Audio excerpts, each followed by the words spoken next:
நீங்கள் இந்த போதைப் பொருளை பரப்பினது முதல் கட்டமாக இராணுவத்தை பயன்படுத்தி தமிழீழ விடுதலை புலிகள் இயக்கத்துடைய புரட்சியை தோற்கடிப்பதற்காக நீங்கள் தொடங்கின ஒரு புற்றுநோய் இன்றைக்கு தெற்குக்கம் பரவி இருக்கின்றது. தமிழீழ விடுதலை புலிகள் இயக்கத்துடைய கட்டுப்பாட்டுக்கு அப்பாற்பட்ட அரசாங்க கட்டுப்பாட்டு பிரதேசங்களிலும் கூட வடகிழக்கிலே அரசு கட்டுப்பாட்டு பிரதேசங்களை கூட போதைப் பொருள் அண்டைக்கு மிகவும் குறைந்த அளவுகளே பாவனை அந்த பிரச்சனை மிகவும் குறைஞ்ச அளவிலே இருந்த இரண்டால் தமிழீழ விடுதலை புலிகள் இயக்கத்துடைய ஆதிக்கம் அரசு கட்டுப்பாட்டு பிரதேசத்திலே இருந்தபடியினால் அந்த போதைப் பொருள் வியாபாரத்தில் ஈடுபடுகிறவர்களுக்கு பயம் இருந்தது. இன்றைக்கு வடகிழக்கிலே இந்த போதைப் பொருளை பரப்புறதிலேயே இராணுவத்துக்கு ஒரு மிகப்பெரிய பங்கு இருக்கின்றது. இந்த போர் முடிவடைந்ததுக்கு பிற்பாடு 2015 மைத்ரிபால சிறிசேன ஜனாதிபதியின் தலைமையில் இவ்வகையான ஒரு போதைப் பொருளை ஒழிக்கிறதுக்குரிய ஒரு வேலை திட்டம் நடைபெற்ற பொழுது வடகிழக்கிலே அந்த வேலை திட்டத்தை அமுல்படுத்துவதற்கு அண்டையான் அரசாங்கம் விரும்பின ஒரு சில நாட்களுக்குள்ளே இராணுவம் அவர்களுக்கு புத்திமதி சொன்னது. இங்கு கவுண்டர் இன்சர்ஜென்சி தங்களுடைய வேலை திட்டத்தை முன்னெடுப்பதற்கு இதை முற்றுமுழுதாக ஒழிக்கிறதை தாங்கள் விரும்பவில்லை என்ற கருத்து சொல்லப்பட்டிருந்தது. 95ஆம் ஆண்டுல இருந்து இராணுவ கட்டுப்பாட்டுக்குள்ளே யாழ்ப்பாணம் சென்றதற்கு பிற்பாடுதான் உண்மையிலே போதைப் பொருள் பிரச்சனையை வளர தொடங்கினது. அதுவும் 2009ஆம் ஆண்டுக்கு பிறகு இன்றைக்கு வடகிழக்கு மிக மோசமாக பாதிக்கப்பட்டிருக்க, குறிப்பாக வடமாகாணம் மிக மோசமாக பாதிக்கப்பட்டிருக்கின்றது. கௌரவ உறுப்பினர் அவர்களே, இன்றைக்கு போதைப் பொருள் வியாபாரத்தில் ஈடுபடுகின்றவர்கள் சமூகத்தாலே அடையாளப்படுத்தி அவர்களை துரத்தி அவர்களை பிடிக்கிறதுக்கு செல்கின்ற பொழுது அவர்கள் ஓடி ஒளிகிற இடம் இராணுவ முகாம்கள். இதுதான் இன்றைய நிலைமை. இன்றைக்கு போலீஸுக்கு போய் போலீஸுக்கு சென்று அங்கு வியாபாரம் செய்கிறவர்கள் தொடர்பாக அங்கு போய் முறைப்பாடு செய்தால் போலீஸ் அவ்வகையான முறைப்பாடுகளை பதிவு செய்யறதுக்கு மறுக்கிறார்கள். இதுதான் உண்மை. இந்த விடயங்கள் யாழ்ப்பாணத்தில் நடைபெறுகின்ற ஒருங்கிணைப்பு குழு கூட்டத்தில் வெளிப்படையாக பேசப்படுகின்ற ஒரு விடயம். ஆகவே ஒரு பற்றுக்கொண்ட அந்த மக்கள் மீது பற்றுக்கொண்ட ஒரு நிர்வாகம், ஒரு அரசாங்கம் இருந்தால் மட்டும்தான் இவ்வகையான மோசமான செயல்களை தடுக்கலாம்.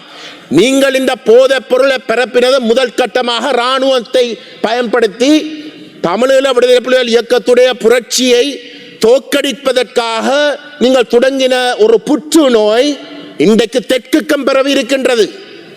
அதனால வியாபாரம் ஊடாக சம்பாதிக்கக்கூடியவர்களுக்கு கண் துறந்து இருக்கு. இன்றைக்கு தெற்குக்கு பரவி இருக்கு. இந்த இராணுவத்துடைய தொடர்புகளை நீங்கள் தெற்கில் பரவி இருக்கிற இந்த நிலையை நீங்கள் இராணுவத்துடைய தொடர்புகளை தேடி பாருங்கள், நிச்சயமாக இருக்கும். ஏனென்றால் அந்த அளவு தூரத்துக்கு அவர்கள் ஊடாகத்தான் இது பரவது. இதுதான் உண்மை. ஆகவே தான் கௌரவ உறுப்பினர் அவர்களே, நாங்கள் ஒரு அரசியல் கட்சியாக இன பிரச்சனை தீர்வு தொடர்பாக பேசுகின்ற பொழுதெல்லாம் நாங்கள் சொல்வது போலீஸ் என்ற விடயம் மக்களுடைய பாதுகாப்பும் மக்களுடைய நலன்கள் சம்பந்தமாக தேவைப்படுகின்ற அந்த அதிகாரங்கள், விசேஷமாக போலீஸ், கல்வி, சுகாதாரம் போன்றவை ஒரு அடிப்படை தேவைப்பாடுகள், சமூகத்துக்கு மிகவும் தேவைப்படுகின்ற விடயங்கள் அந்த மக்களிடமே விட வேணும். அந்த மக்களிடமே விட்டால் மட்டும்தான் அதிலே ஈடுபடுகின்றவர்களுக்கு அந்த மக்களுக்கு பொறுப்பு கூற வேண்டிய ஒரு நிலைக்கு தள்ளப்படும். ஆகவே அந்த காரியங்கள் சரியான வகையில் நடைபெறும். ஆனால் சம்பந்தப்படாதவர்கள் இன்றைக்கு வடகிழக்கோட எந்த விதமான தொடர்பும் இல்லாத, மாறாக 30 வருஷமாக வடகிழக்கில் இருக்கக்கூடிய மக்களை பலவீனப்படுத்துறதுக்கு செயல்பட்ட கட்டமைப்புகள் இன்றைக்கு அங்கு நிர்வாகம் செய்கின்ற பொழுது அங்கு இருக்கக்கூடிய பிரச்சனையில் ஒரு நாளும் தீர்க்க முடியாது. இதுதான் உண்மை.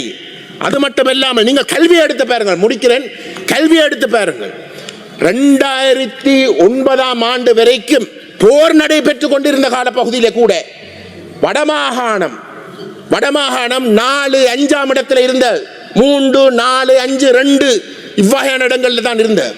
2009க்கு பிறகு நாங்கள் 8ஆம் 9ஆம் இடத்தில் இருக்கிறோம், கடைசி இடத்தில் இருக்கிறோம். ஏன்?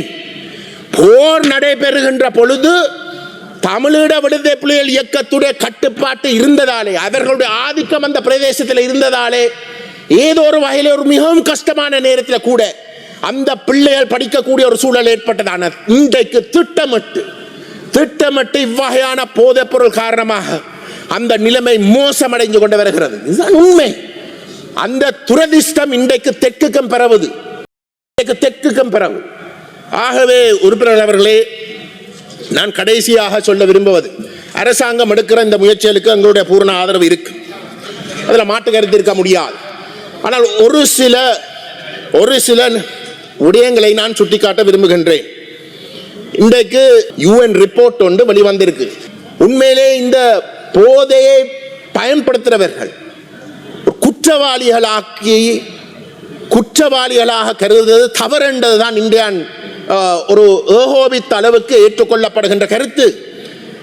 ஆகவே அது குற்ற நிலையில இருந்து விடுபட்டு இந்த வியாபாரத்தில் ஈடுபடுபவர்களுக்கு மோசமான கூடுதலான தண்டனை கொடுக்கிறதாக இருக்கணுமே தவிர, இவர்களை நீங்கள் சிறையில் அடைப்பது இன்றைக்கு 35,000 பேர், 10,500 பேர் இருக்கக்கூடிய சிறையிலே 35,000 பேர் சிறையிலே அடைக்க வேண்டிய ஒரு நிலைக்கு தள்ளி இருக்கு. ஆகவே இந்த மாற்றங்களை நீங்கள் செய்ய ஓடும், நீங்கள் நிச்சயமாக செய்யணும்.